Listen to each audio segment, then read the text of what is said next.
Channel में आपका पुनः स्वागत है।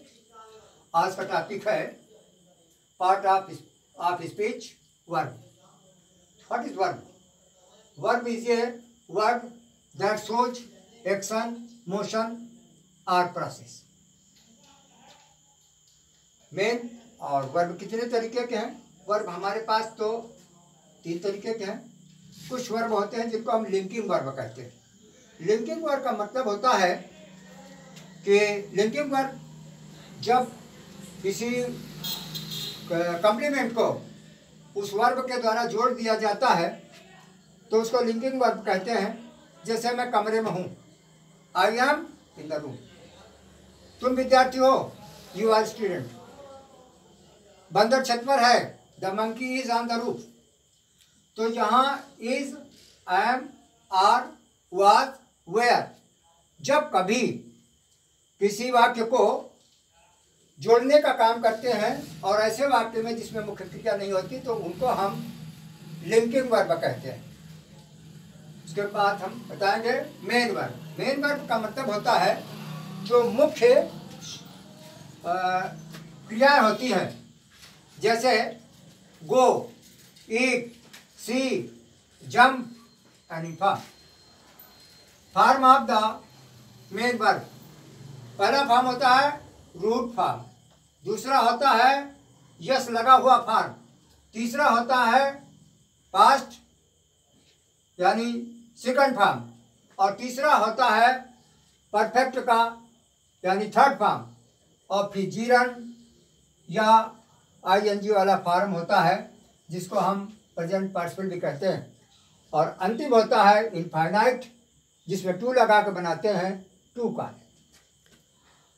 प्राइमरी ऑक्सिलरीज बी का मतलब होता है is, am, are, was, were. अब ध्यान दें कि जो पहले लिंकिंग वर्ब बताई गई है उनकी भूमिका अलग है, और यहाँ जब हम सहायक क्रिया के रूप में देखते हैं, प्राइमरी ऑक्सिलरीज के रूप में देखते हैं, तो ये is, am, are, was, were ये सब जो है सहायक क्रिया का काम करते हैं, मुख्य क्रिया के साथ जुड़ते हैं। और मुख्य क्रिया में आपने देखा होगा कि जब आप प्रेजेंट कंटीन्यूअस बनाते हैं तो इज, एम, आर का प्रयोग करते हैं। जब एक्टिव वॉइस से पैसिव वॉइस में जाते हैं तो इज, एम, आर का प्रयोग होता है। पास्ट टेंस में प्रेजेंट इंडेफिनिटिव वाज, वेयर का प्रयोग होता है। और इसी तरीके से दूसरा जो है प्राइमरी ऑक्सिलरी का वर्ड है डू, जिसमें डू, डज और डिड शामिल होते हैं। तो डू, डज, डिड, ये जब डू जो है मुख्य क्रिया के रूप में ही भी इस्तेमाल होता है और यही डू, डज, डिड होता है। लेकिन ये डू, डज, डिड सहायक क्रिया के रूप में प्रयोग होता है जब हम निगेटिव वाक्य बनाते हैं। You do not go to Kanpur, तुम कानपुर नहीं जाते। तो यहाँ डू और डिड और does, he does not know what is the name of principal. तो यहाँ जो है निगेटिव वाक्य बनाने के लिए, इंट्रोगेटिव वाक्य बनाने के लिए इनका सहायक क्रिया के रूप में प्रयोग किया जाता है। और जब ये जो है मुख्य क्रिया के रूप में होते हैं तो भी रूप इनका यही रहता है, लेकिन रोल अलग अलग है। हैव, ये तीसरा जो है प्राइमरी ऑक्सिलरी है जिसमें हैज, हैव और हैड। ध्यान रहे कि ये जो हैज, हैव, हैड है ये मुख्य क्रिया के रूप में भी आता है। I have a pen, you had a cow, he has ये रेडियो, या यू हैव ये पेंसिल, ये जो है मुख्य क्रिया के रूप हो गए। लेकिन जब हैज और हैव, हैड हम लगाते हैं परफेक्ट टेंस में, प्रेजेंट परफेक्ट बनाते हैं, तो हैज के बाद फिर जो है हम क्रिया का थर्ड फॉर्म लगाते हैं, उस जगह पर जो है सहायक क्रिया का काम करता है।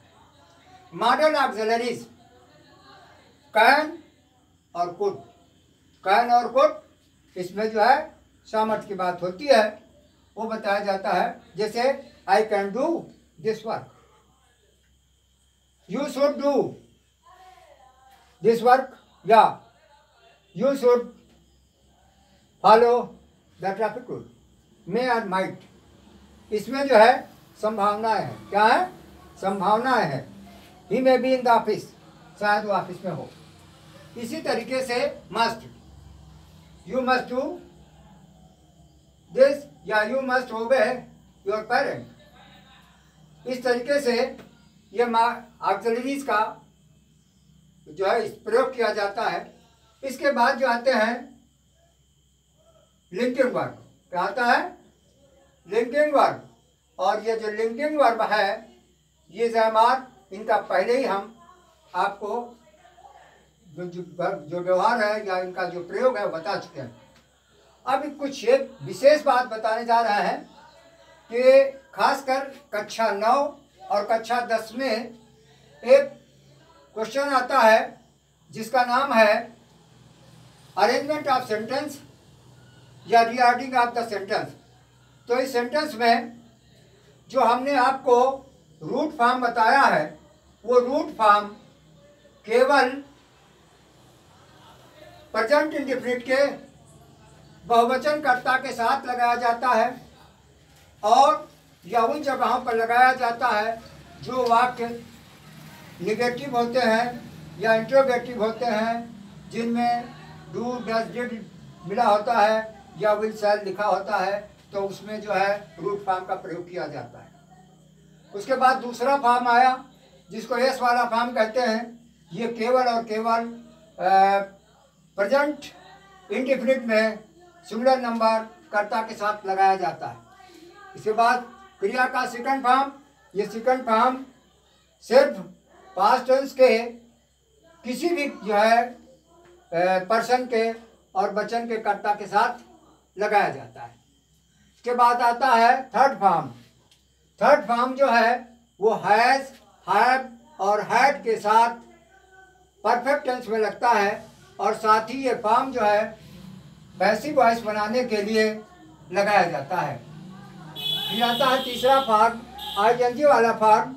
आईएनजी वाला फॉर्म कंटीन्यूअस के साथ, is, am, are, was, were के साथ लगाया जाता है।